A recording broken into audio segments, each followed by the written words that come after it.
Hey guys, it's Zem from Sorcery Gaming, and I'm actually doing this video on teamwork.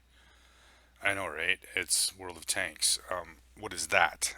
Good question, because typically this game is nothing more than a bunch of people wandering around, fucking off. There's some fuckery over there, there's some fuckery over here, and you lose. Um, so yeah, this game was an entirely different kind of match, and you just don't see it, and it's amazing when it does happen, how well it works. Um, so I'm going to give you a little insights to for players that don't necessarily get this, but you know, to increase your success, actually winning. The first thing you need to do in every game is to check out what the tank composition on each team is. And this is the reason why I thought this was such a great video for teamwork, is because they actually followed. I typed it in chat, saying everybody, push the ABC line, and I was solely basing this off of what kind of tank composition we had. I mean, yeah, the Chronovan is a great tank, but it's a one-trick pony. It does only one thing really well, and that's plays off of a hill. And being this is a city map, for me to go town doesn't work out well. And with a reload, and specifically, I was looking at the two tanks on the enemy team, 215B and the Moss. Both are great side scrapers, and you go to town, and there's really only 2 points that you can move across, relatively easily, especially in heavy tank. Yeah, you can go through the water. Sometimes people make it, sometimes don't. They drown, whatever.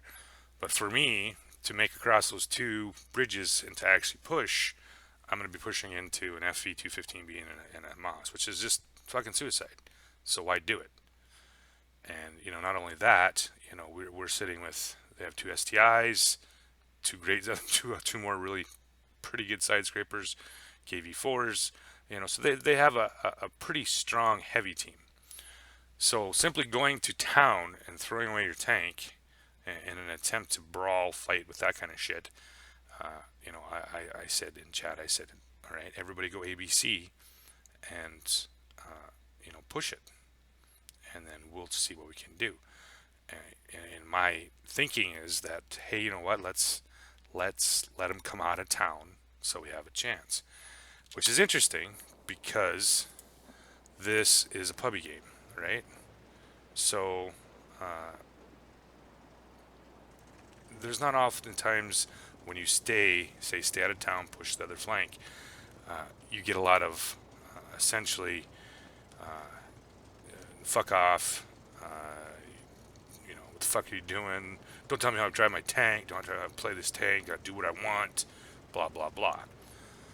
I didn't get that this game. So there's a me, a T95, and a 62A or a 140, and another ML2. Start moving this way. Now you'll see I didn't move. I'm moving my tank into a position that'll play the strongest for this tank. I'm going to kind of wonder about the two that just pulled off into town. This is a tank thing. Let's count the tanks. There's two of you. You're going in there in an Object 140 to play against a bunch of heavies. Yeah, not the best. ML2, once again, why take your town into some place where you're not going to be able to use this big, beautiful turret? And I said, well, come back, let's play the turret on your tank the right way. He does. So I get a whole bunch of guys coming back, right? We get a nice spread here. We got a whole bunch of tanks pushing the AB line, which is excellent. I mean, that's what you wanted, right? And they actually do push. Now, when I was saying to stay out of town is that right now there's a Moss and an FE183 or an FE215B staring down these lanes, and they might stay there. They might stay there up to 4 or 5 minutes. What happens in 4 or 5 minutes? Watch the other side. You're going to see this massive blob of green doing exactly what they need to do, which is push. and they're cleaning up a flank. I mean, this is teamwork. This is something you would see like maybe in a clan wars or something like that. So they pop up. They actually do kind of get a pretty good idea what was going on.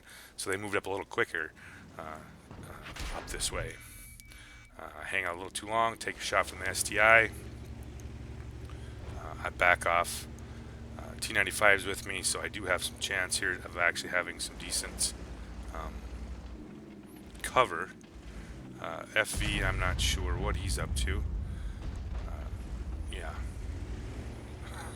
Okay, whatever. So we got the little scout up to the top here. He's trying to play peeky pokey. Put a nice shell into him. Back him off. FV's over here.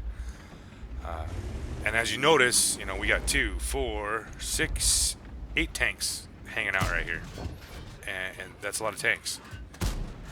They're just hanging out, pushing us. So half their team is on this flank, and there's 2, 3, 5 of us, right? So it's a 5-on-8. Other times, the other side is literally just rolling this team. So it's just a great example of teamwork, of people understanding how the game's played and what to do. This Moss, I don't know if he's just to the point where he's like, nah, okay, I'm done. He pulls over on top of the T95. T49 just keeps shooting me. He does this most of the game. I'm leaving him as is because he's not really to me as far as a threat. So kill the Moss. My team just literally just crushed the A line, leaving us still here with 2, 4, 6 tanks. Reloading another clip. We're killing things left and right. T95 does a smack up job. 8% of hit points. Just staying alive. That's awesome that he was able to still keep with all this shit pushing on him to stay alive. So Emil's back here. Reloaded now. Pop back over. Finish off the STI.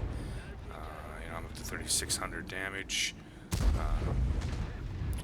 Hit the STI again, and that actually finished off the game with a win. They capped it out. Yeah, it's absolutely amazing what'll happen. Just about 4 minutes, just a little over 4 minutes, with the team playing together. Total pubby game. Boom. Everybody knew what was going on. Everybody played their role, and we easily won. I don't think any team had one player that actually got over 1,000 damage. That's how good our team played in this game. So congrats to the green team. Sorry, baddies, red bad guys. I wish it would have been a little bit better for you guys, but that happens when you have such a great team, such great teamwork, to pull this off. So hope you guys enjoyed the video, and I'll be talking to you guys later.